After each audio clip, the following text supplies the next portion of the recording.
Good morning. This is the House Appropriations Committee. It is Friday, February 6th, 2026. It's 9:30 in the morning, and we are continuing our travels through the FY27 budget. And this morning, we're delighted to have folks from the Agency of Agriculture, Food and Markets. So welcome to all of you in person and on the screen. And if you all want to introduce yourselves and thank you. Well, good morning. It's great to be here today. Anson Tebbets, Secretary of Agriculture, Food and Markets. I'm also joined by Nicole Dubuque, who's online. She's our Operations Director. And Amy Mercer is our Financial Director, is with us today. Glad to have you all. So I am here to present our proposed budget for the fiscal year running from July 1 of this year through the following July. You as a legislature are facing some incredibly difficult decisions, transforming our education system, addressing property tax pressures, responding to challenges in housing and public safety. And of course, agriculture intersects with all these issues, and it has the role to play in our future. Our proposed budget largely level funds our core programs, and we can get into that in just a bit. But in this economic and budgetary climate, it's essentially level funded in many areas, and I consider that a real victory. And within those constraints, we do have a couple of targeted changes that we'll highlight as we go through the budget. One is reducing a fee for our dairy farmers, and also strengthening our business support staff, which is urgently needed to improve customer service for our farmers and producers across Vermont, as we try to make sure that we are customer service friendly and get the money out the door to many of our farmers and producers, because we are now managing some significant federal money as well as our state dollars.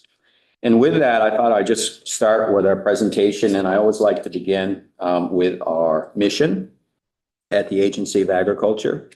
Our mission is to facilitate, support, and encourage the growth and viability of agriculture while protecting the working landscape, human health, animal health, plant health, consumers, and the environment.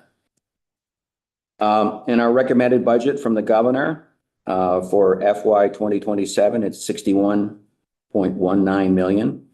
And we have the breakdown, as you can see here. We have federal funds. We have a small fraction that comes from transfer between departments. We have the general fund dollars, and then we have special funds. So I just want to highlight the general fund. We're about 22% of general fund dollars, the rest coming from other areas. Have you lost some federal funds last year in March or something, about 1.7 million or 1.5 million? Are you continuing with any of that part of the program? I can't remember which one it was, but and then have you lost anything else? Are you concerned about any other federal funds, the risk of losing any more? Yeah, you're correct. The two that were in play, there were two federal funds. One was the Local Food Systems and Schools Grant. Yes. That was that one. And also that was $300,000. And then there was $500,000. It was the Local Food Purchase Assistance Grant. Those are federal funds. And a lot of those dealt with purchasing food from our Vermont farmers and then distributing it either to schools or to food hubs. So those have gone away. And I believe you addressed some of that last year in last year's budget. Those are the only two that we have heard from since that have been discontinued. Right now, it's been kind of status quo as far as the federal funds. So we haven't lost any since last spring's announcements. Okay, and you have chosen not to continue those with special funds or general funds? Yeah, those they're not in our budget to backfill them. Okay. So here's a little graph on the flow of funds. The general fund, 22%, federal funds, 33%. We have special funds, about 40%. And that is essentially, we register a lot of products and we have fees. So that money comes in and that helps with our staff. You know how many special funds you've got? round? Say at least a dozen, maybe 15. Okay. Okay, and are they all, do they all have a positive balance? Yes. Yes. Yes. Yes. And then there's a 5% transfer of funds as part of our flow of funds. So we can go to, we have 6 appropriations. So we have, 6 divisions: administration, food safety, consumer protection, agriculture development, plant industry, which we have renamed. You may recall it as farm, but we're just going to keep it simple and just call it plant industry. Vale, which is the lab in Randolph, and then our water quality. So those. So tell me more about what plant industry means. Plant industry is, it could be entomology, it could be pesticides, it could be feed and fertilizer, it could be apiary. So it's all, anything that's in and around plant, I guess, would be a simple way of putting it. Anything that's addressing plant. We're going back to an old name. It used to be probably a couple of decades ago, it was called plant industry. Farm seemed a little confusing. What was it before? Were you just from It was farm? Public health and ag resource management, farm.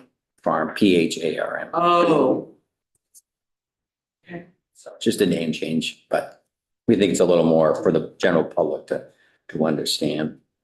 So you have the breakdown of the fund categories to that. And the areas of increase, and some of that is, we don't have a lot of control of this.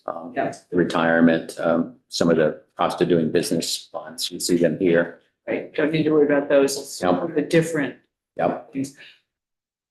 And I'm seeing you have an increase in clean water grants. And yes, and a lot of that has to do with the clean water budget and the clean water board. That they have, that process is, that board works with all the agencies on developing a budget through the summer. They vote on a budget, and then that budget is included in the governor's recommend. And then it's your turn to take a look at that, how that flows. So does that pass through A&R? Is that one of those interagency transfers? Yeah, so it's transportation is involved, we're involved, there's municipalities, and then there's some members of the public on that board that also review that budget and make recommendations. And it's a very public process. And, Marty. I was just going to clarify that the money in the clean water budget comes from the surcharge on the property transfer tax. So that money goes to the clean water board, and then they decide how to distribute the money. So they get my secretary too, but go ahead. So that doesn't have a relationship to the fees that you're proposing to? No. No, that does, Not that is going to be, that is going to be dropping a fee and replacing those dollars with general fund dollars. Right, but it's not for, Not for the grants. Not for the. It is for that fund, but not for the grants. you'll Not get to support that in a little bit. staff and operating. Yeah. Correct. So I'm looking at something that we get from FFIS, Federal Funds Information for States, and this actually just came out yesterday. And some of this isn't yours, but the cuts that they're doing, they have it by state and all the different federal funds. The EPA drinking water fund is down $7 million, and the clean water SRF, and maybe this is all in corrections and institutions, they're cutting that back by about $5 million. So you're not being affected by what they're doing at the federal level. This is all state Yeah, this, money, yes. collected from fees. Yeah, I'm not aware of those as of. Okay, yet. so I think it's probably A&R still. Right, clean water drinking fund is Yeah. the Department of Environmental Right, Conservation. right. So none of the clean water stuff that you're talking about is funded through any of that. That's Yeah, talking about potable water. okay. Great, thank you. Okay, so we can go on to, I think, the next slide. Whole. So here's some, and we mentioned the middle two. So we mentioned the middle two of the areas of decrease with the federal funds. The bottom one is a grant that is coming to the end. It was a 5-year grant. Really has nothing to do with what's going on the federal level and all the conversations we're having there. That's just the end of a grant that will come to the end of the cycle of that through the NRCS. And then the Dairy Business Innovation Center. This is it could get a little complicated to explain, but essentially the Dairy Business Innovation Center is a federal program. We administer it here in Vermont at the Agency of Agriculture, but it's a multi-state program throughout the Northeast. And its main function is to either distribute contracts or grants to farmers or processors. So what the federal government does, the USDA, they'll send tranches of money, chunks of money to us from time to time. And this one particularly, we are not going to be sending as much out in contracts, but we're going to be putting the money out into grants to farmers and processors. So it may seem like it's a decrease, but essentially it's a wash. But it's just how we're managing and what the money is going out the door with. It's going to be more in this particular cycle. We're going to be focused more on grants going to farmers and processors as opposed to technical service providers, like maybe UVM Extension ran a program through that. It's the turn. We're going on to the next iteration of what we want to do, and it's all sort of scaled to USDA. We have to get pre-approval of what we want to do, but it's not. It looks like it's a giant decrease. We may get anywhere from $7 to $12 million a year, depending on how much Congress allocates to us. So you're still getting some money. Oh, yes. Oh, yeah. Yes, yeah. We actually got some good news last week where it was in play. We had been put on hold. We normally get notified in October that we're going to receive, and this one was $3.5 million. And they announced last week that we would be getting it. So it was good news. So we're back on schedule. And that was the 7th round of money that has come through the program since it's been developed. So we're back on programming. We can start getting those, the notices of the grants out to folks so they can start applying. But So how much were you getting and how much are you getting now that's creating the $3.5 million decrease? The $3.5 million decrease is more or less, we're not asking for as much spending authority because now that we've been involved with a dairy business innovation grant program for a few years now, we're finding out where the expenditures are actually, where most of the expenditures are hitting, and those are in the grant category, not contracts. So the federal government will send out different rounds of monies that we can apply for. And they may say this is for granting and not for contracts. So we're trying to make it as true as we can to what we think, where we think the expenditures are going to actually occur. So who's not getting contracts that used to get contracts? well, we might. Who's losing in this? Can I hop in, Secretary? And sorry, I can't raise my virtual hand, Chair. Do you mind if I hop in? Please. Okay, so this is, for the record, Nicole Dubuque. I am Operations Director for the Agency of Ag.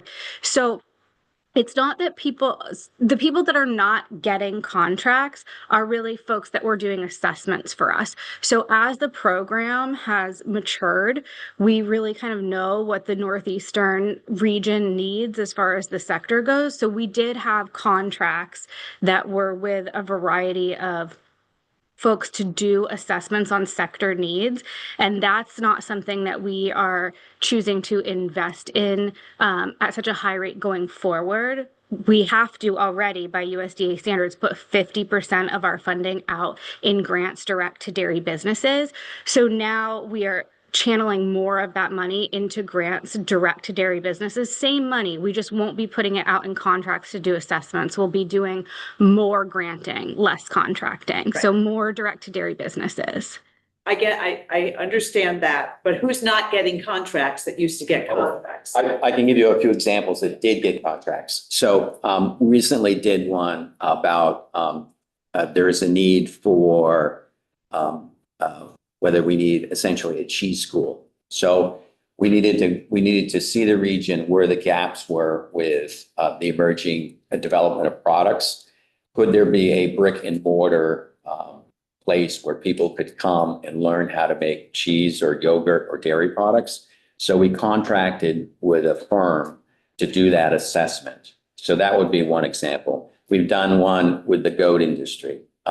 What were the gaps with the goat industry? So we hire a firm to look at that. They go out, interview all the farmers, the processors, and then they come back with a So report. those are one-time grants. Yes. Are there any- One-time contracts with That are them? one-time contracts that you don't need to do because you got the information you needed. Have there been any ongoing contracts that are now, like you mentioned UVM extension, so I'm wondering if they're used to getting an annual contract that they're now not going to get. It could be in play. We've done some work with grazing with them, and that they've had a cohort where we've done, they got together a number of farmers and worked on getting together and working on grazing practices and technical assistance. I think they've come to the end of that process. So, but I think Laura Ginsburg, who manages has consistently has conversations with all our providers. And I think they are aware that these are, one-time funds essentially, and it's not going to be an ongoing, you cannot rely on this as ongoing. Okay, I have Tom, John, and Wayne. So the grant program, though, I attended a press conference a couple of years ago where you handed out to grants to all of the, not just Vermont companies, but it was at Abbott in Waterbury.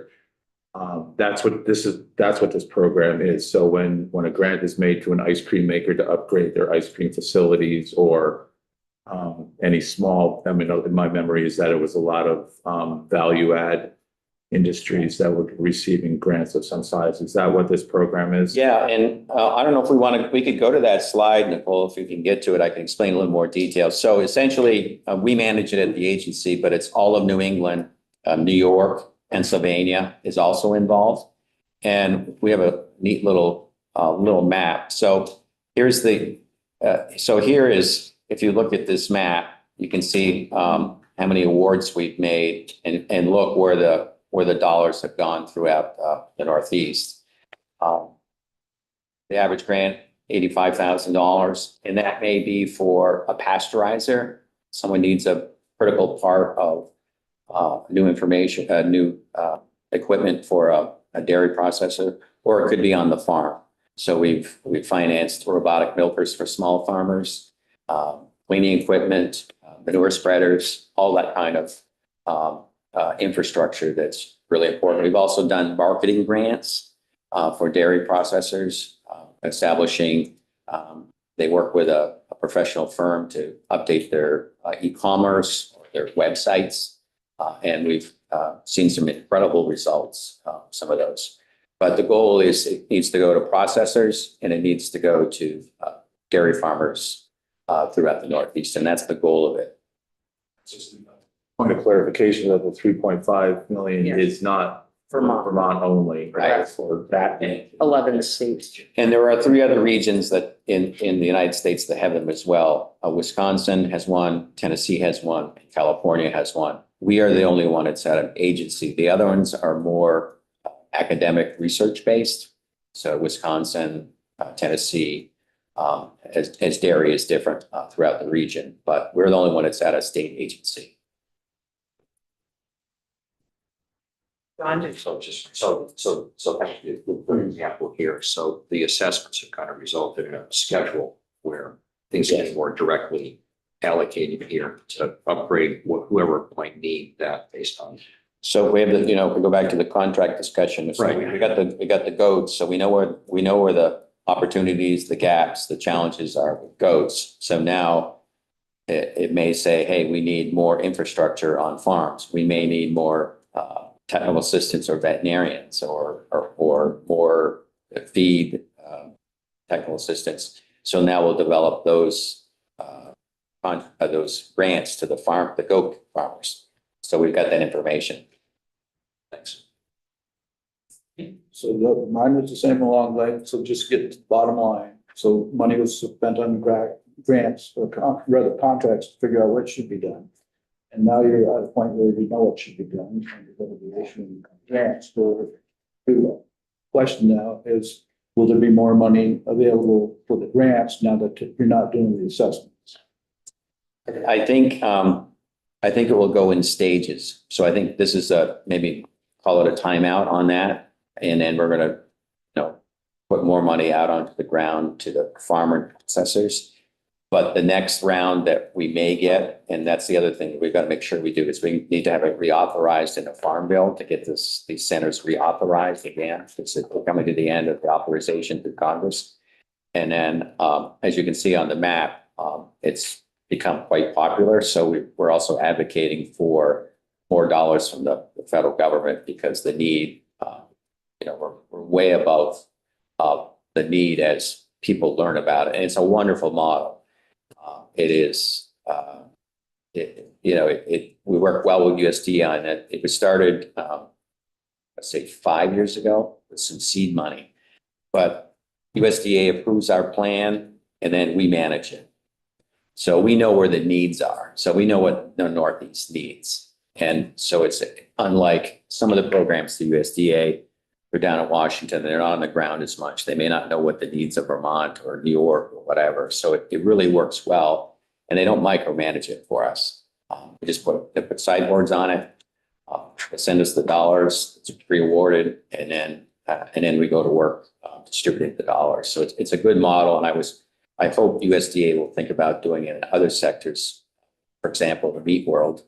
Particularly, I think it would be a wonderful model if we could get to some of our smaller and medium processors could have this sort of program because the infrastructure needs on our meat plants are too easy. So when you have, I think this is a different way of asking the same question I think you were asking. When you've done these contracts to do these research reports, does that then redirect how you give the money out in grants? Because now you know more about the goat industry, or you know more about, are you pivoting a little bit on how you distribute grant money based on what you have learned from your contracts? Absolutely, and it may be, and some of those reports say it's not doable. So we don't need to put those resources in that because it's not going to be something that's going to be beneficial to the Northeast. And the other part of this is all this information, even if it goes to a group, it's shareable for everybody. So part of the contract is so that information is not proprietary. It can be used for others so that they can share it with others throughout. And New York is actually modeled through their state programs. They have taken this program and done their own tranche of state dollars to help with infrastructure in their dairy processing world. So we hope it continues. It's been a fabulous. We do not control the price of milk. We all struggle with that every day, but this is something that we can offer that can keep thinking about developing new products and helping some of our smaller processes and farmers as well. All right, thank you. All right, so you want to go, okay, let's do back and we can start going through okay, so this is one I wanted to highlight. We are asking for one new position at the agency, and this would be in the business office. We probably have the smallest business office in state government. It's an office of 4. So we're asking for one more position to really make sure we're timely managing the money correctly, following all the bulletins, getting the money out the door. We have received over, the last 5 or 6 years, a lot more resources from the federal government and also just the amount of grants and contracts we do through the Agriculture Development Division, but also through water quality and this would be in Amy's shop for asking for one new position. And we would go to the pool to get this position. So this is in the governor's recommendation. It is. It is. Yeah, go ahead. I did have a conversation with Paul yesterday a little bit about this.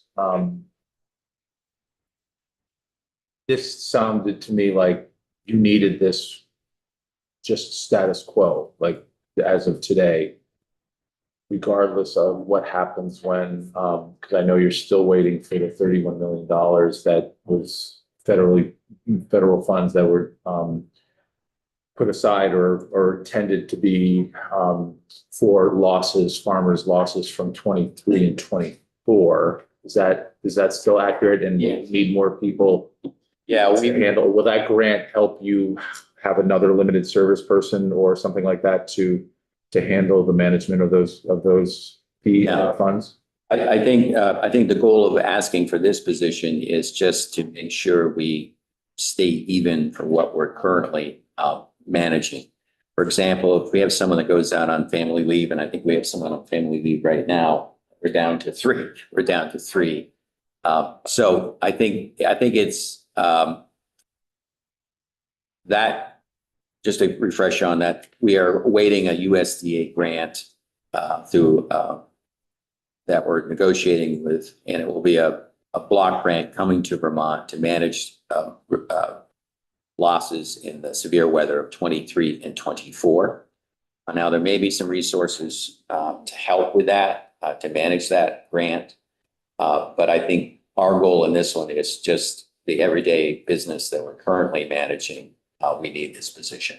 And the ones that would come would be a limited service position. I think under the negotiation, we're looking at a 5-year program for that. So they would come to the end, and those positions would come to an end because they would be limited services. I don't know if you want to add any more about that, Nicole, but Nicole Sure. is helping negotiate with USDA on this.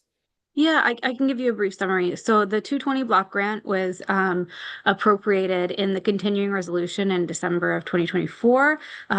Vermont is one of 8 states that are included in that, and our cut, so to speak, is 31.75 million. I have been working with USDA, specifically Farm Services Agency Central Office in DC, on writing up our statement of work. We definitely got delayed because of the government shutdown, and now we are working on our work plan, and we are pretty close. I think we're pretty aligned with New Hampshire and Massachusetts. And so I'm hoping we can get that executed soon. Right now in our plan, we have written that we would have 5 limited service positions. So we would have an additional person to help in our business office on a limited service basis, as well as people that would review and process applications, do the site visits, and do the follow-up work on those grants that go out, and then also a supervisory position to oversee that. So that's how we have it designed at the moment.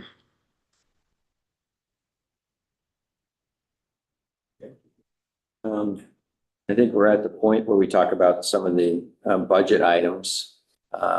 Yes. We saw them high profile. These are essentially all level funded. That was gonna be my question. Yes. This doesn't mean anything. It's like compared to what? So. Yeah, these are all. It was 110. It was this year too? He was. And one that we've had over time that the Natural Resources Conservation Council, that is level funded this year. Sometimes we come in with a trim on that. We're not coming in with a trim on that this year. You have, I think, raised it by $100,000 over the last couple of years. So we're going to keep that status quo in the proposed budget. Farm to school, local food grants, working lands, the base, you increased that a few years ago to 1 million. Very appreciative of that. And we're going to keep that on our proposal the same. No, only a statement that, of course, we've heard from many advocates who are advocating for higher base on the working lands and, of course, higher one-times on others as well. So we'll sure have conversations about that over the next several weeks. And then we can go through the administration. Essentially, we talked about the one position we were asking for. There are other areas, it's the cost of doing business. Oh, yes, ABS, that's changing. So yeah, we're just managing that change, and it's Everybody kind of has to. yeah, it's Right. So that's. food safety, consumer protection, pretty much the same. We did have, this is one area was related to federal government. FDA manages a food safety modernization grant, and we do inspections at produce, and also we had technical assistance. So they gave us a trim of about 40% in that program that's sent to the states to manage the food safety part when it comes to produce. We had to remove about $30,000, and we did on the technical assistance grant and education. So we continued to do the inspections on the farm and work with our producers on it, but we had to remove about a $30,000 grant to UVM extension because of that. So that's reflected in this particular budget. Just real quick, so what is UVM providing through that 30,000? You know, it's all Is that different than what you're having your staff do? Yeah, they would, through the fruits and veggies farmers, they would go out and offer essentially advice, work with farmers on, everything from how you wash the vegetables, what kind of infrastructure you need. If you were in, maybe you have something in production agriculture, maybe you have animals, and maybe you have on your side, you may have vegetables, make sure it's all safe, but it's mostly technical assistance for them to do an extension. Thanks. Moving on to Ag Dev, we talked about the reductions in some of the federal ones there. We have a pass-through program through the Vermont Dairy Promotion Council. This is a group of farmers that manage this fund. It's a checkoff program, but we manage the program at The Resilient Food Systems Infrastructure. No, that's the Resilient Food Systems Infrastructure Grant. That's a new one. That was an infrastructure program, and From the federal government? from the federal government, and it was done by region, and it was discontinued. There were some grants that were awarded through the process, but with the new administration, they've decided to discontinue that program. There is some chatter in Congress, maybe to think about bringing it back, but that will come to an end. That looks like a positive for FY 27. That's why I'm getting confused. Yeah, it's a one-time grant. So you have it for FY 27? Correct. Right. And then it expires at the end. Okay. So this gives an overview of the number of, we have a lot of grants that come through Ag Dev. Majority of them coming through the Innovation Center, but other areas as well. You do, farms, is it the 10.9, is that predominantly farms? Yes. Whether it's animal or plant-based farms? Yeah.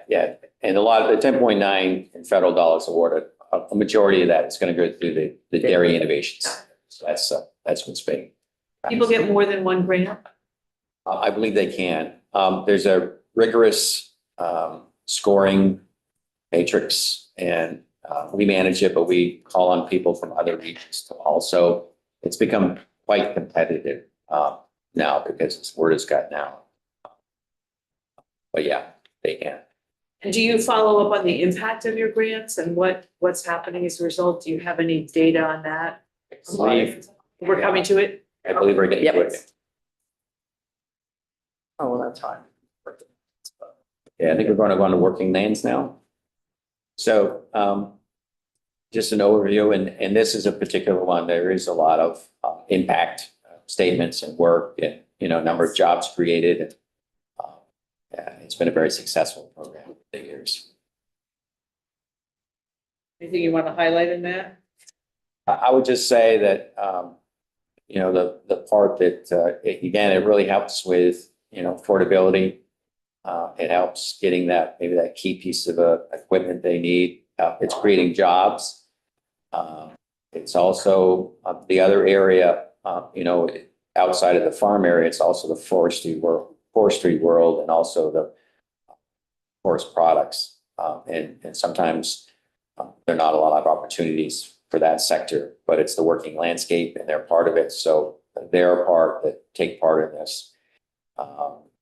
But you can see it's matching funds, how much we've invested over the years. And for the most part, we're pretty proud of it. And it's, again, very competitive. Just a matter of finding the dollars.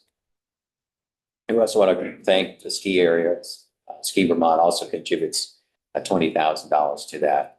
Working lands. Working lands. So that's, ski areas have been great partners with agriculture. All rely on the weather for how it's going to work. But the ski areas, with the food sector, how important the food sector is to our visitors that come and ski. They give the program $20,000, which is, that's a couple of grand. So that's wonderful. Yeah. I think we went over the Dairy Innovation Center and that and how that's being done. Plant industry, essentially,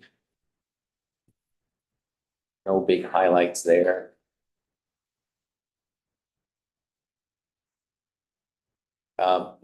Lab status quo down in Randolph, just to essentially, if we do need something in the lab, it usually goes to the capital budget. If we need some key part of equipment or something, some of those sometimes are big ticket items, so they go to the capital budget.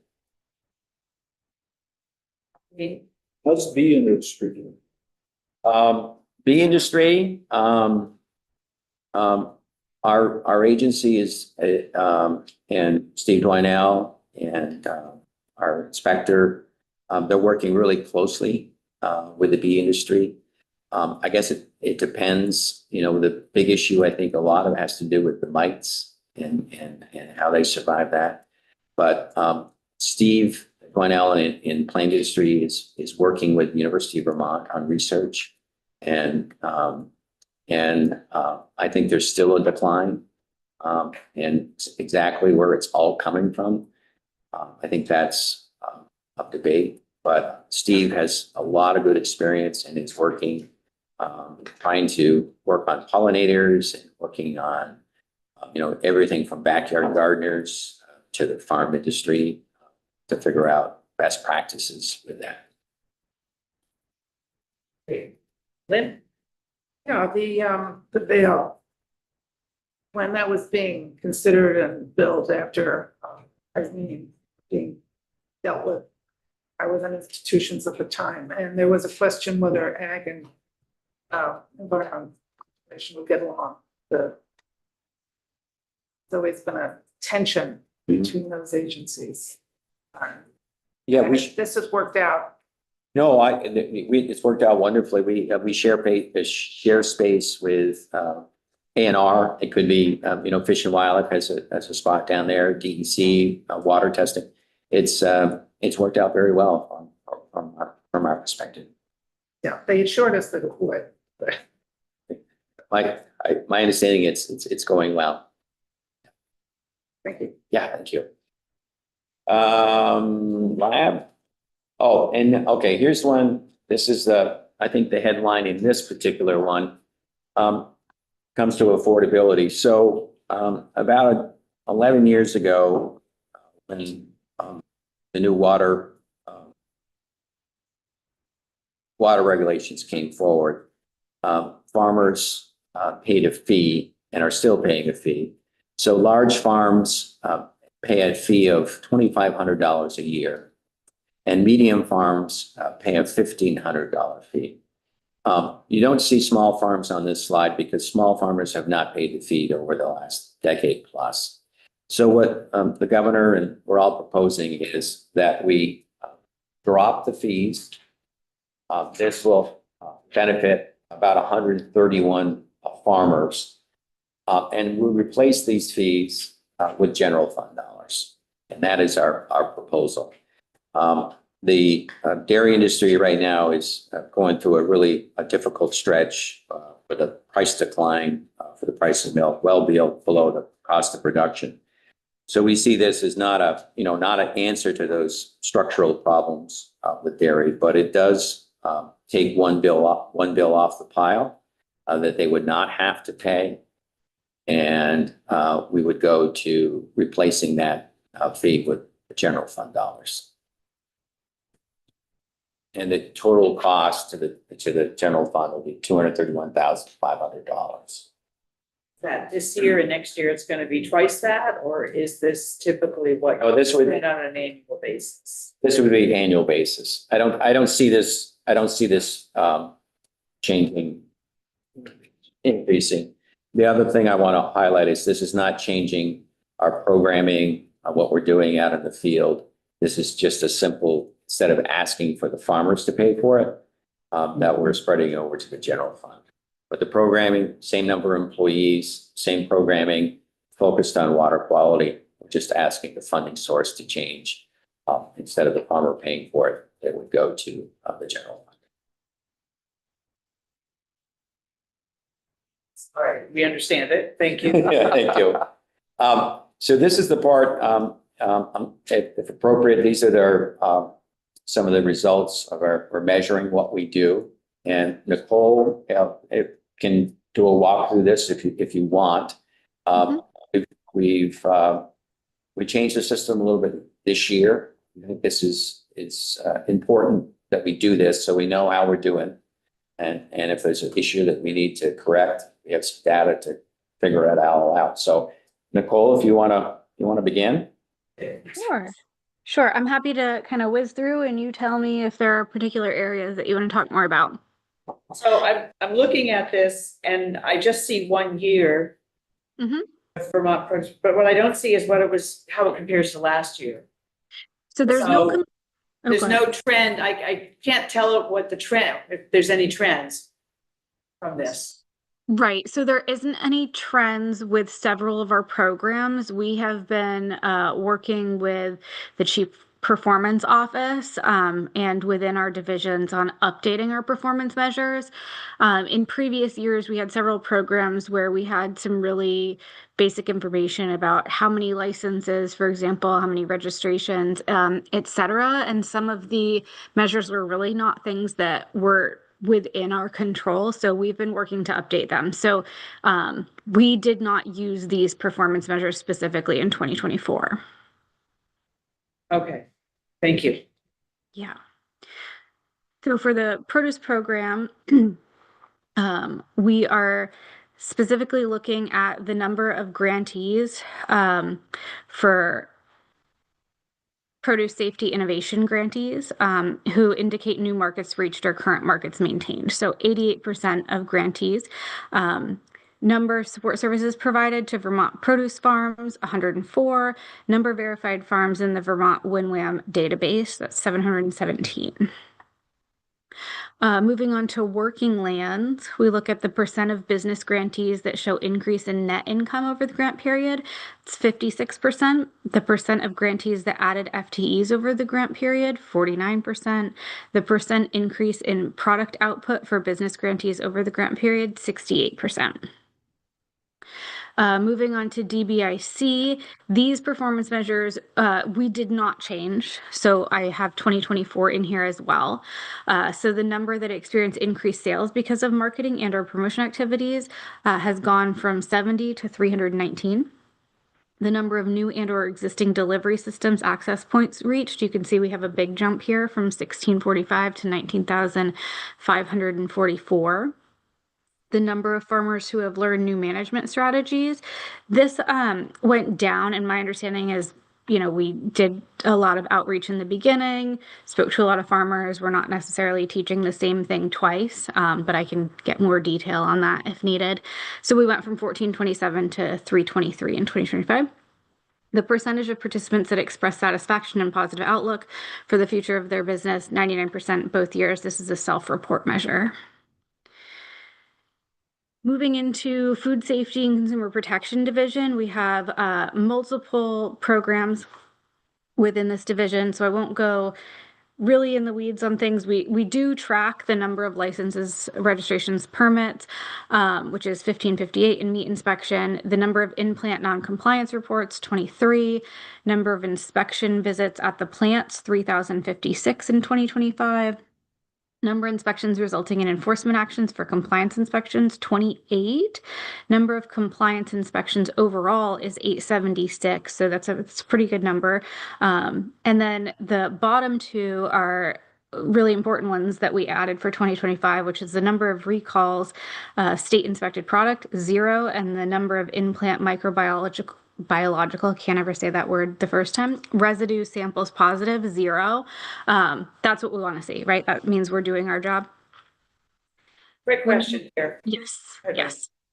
If you go back to page 27, when you look at the percentage of grantees who indicate new markets reached or current markets maintained, 88%, does that suggest that you have a 12% reduction? What is it? I mean, some were status quo probably.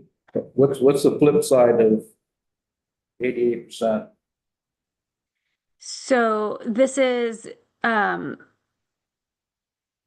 don't know if I'm understanding the question. So basically out of grantees surveyed, so the folks that had received a produce safety implementation grant, I think is the I, they had indicated that they were able to, with that grant, reach new markets or current markets maintained. So if they didn't, the other 12% then are saying they did not. The grant didn't help them even maintain. It was less effective for those 12%. Essentially. Okay. So I'm just wondering, Doesn't mean it wasn't maintained, it's just that the grant didn't help them maintain it. Yeah, so let's suggest that 88% is pretty good rather than we've lost something to 12%. So I'm a little concerned about time. We're already running over. So I wonder if there are certain ones in here that you particularly want to highlight. And then if we have questions, Tom is our liaison to you guys and we can ask him to check things out. Absolutely. I don't think so. We always get a chuckle of how many mosquitoes we collect. Oh.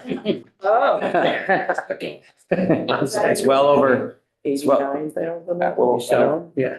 So, and it's important part what we do, we collect them for disease, same with ticks, but, we're checking for West Nile and so forth, but, I don't know, how many do we got there? Well, We have several. I mean, I would just suggest as you look through the presentation, and I can absolutely follow up with Representative Stevens as well. I really like looking at the regulatory programs to just see how much technical assistance we're doing and how our inspections are really helping maintain a market that really doesn't have a lot of violations. So like where's a good example? Animal health, great example. So like doing 94 inspections and we're only having, the number of compliance activities that are to the level of a notice of violation is 3. So those are the things that I just want to highlight because I feel like those are real successes for us. Plant industry also does a lot of work. I know Secretary Tibbetts mentioned the amount of mosquitoes. Our lab, right? We are continually year after year after year increasing the number of tests we're doing and also the number of programs across state government in both Agency of Agriculture and the Agency of Natural Resources that we are supporting with the lab. So I think that's a great return on investment to discuss. With water quality, the thing that I like to highlight is these grants, right? That these are in the Capitol bill or through the Clean Water Board. On the bottom here, the value of on-farm implementation investments. Last year alone, it was $8,209,672.